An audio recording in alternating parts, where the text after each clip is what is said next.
போன வீடியோட கண்டினியூஸ் தான் இது.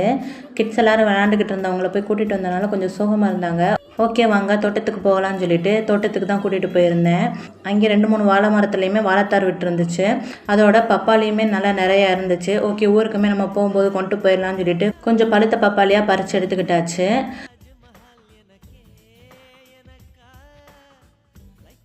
ஈவினிங் கிளம்பி எல்லோரும் எங்கே போய்கிட்டு இருக்கோம்னா மெஹந்தி ஃபங்க்ஷனுக்கு தான். கல்யாணத்துக்கு முன்னாடி மருதாணி வைப்போம்னு சொல்லுவோம் பார்த்தீங்களா, அந்த மருதாணி ஃபங்க்ஷனுக்கு தான் கிளம்பிக்கிட்டு இருந்தோம். இந்த சீரியல் லைட்ஸ் எல்லாம் எரியுது பாருங்கள், அதுதான் பொண்ணு வீடு.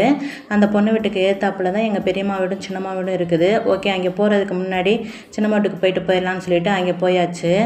அங்கே எல்லோரும் அப்போ தான் ஒவ்வொரு ஆளாக ரெடி ஆகிக்கிட்டு இருந்தாங்க. அதோட நம்மளுக்குமே வெள்ளரிப்பழம் ஜூஸ் வந்துச்சு. இப்போ இந்த வெள்ளரிப்பழ சீசன்னால எல்லார் வீட்லேயுமே இந்த வெள்ளரிப்பழ ஜூஸ் தான். இது வீட்டிலேயே பூத்த மல்லிப்பூ தான். பாருங்கள் எவ்வளோ சூப்பராக இருக்குன்னு. அரும்போட கட்டும்போது நல்லா வாசமாகவே இருக்கும். ஃபஸ்ட்டு மருதாணி ஃபங்க்ஷன் வீட்டுக்குமே போயிடலான்னு சொல்லிட்டு அங்கேயுமே போய் ஒவ்வொரு ஆளாக மருதாணியுமே வச்சாச்சு. மருதாணி வச்சதோட நெக்ஸ்ட் அம்மா வீட்டுக்குமே கிளம்பியாச்சு. நெக்ஸ்ட்டு மேரேஜ் வீடியோவுமே வரும். தேங்க்ஸ் ஃபார் வாட்சிங்.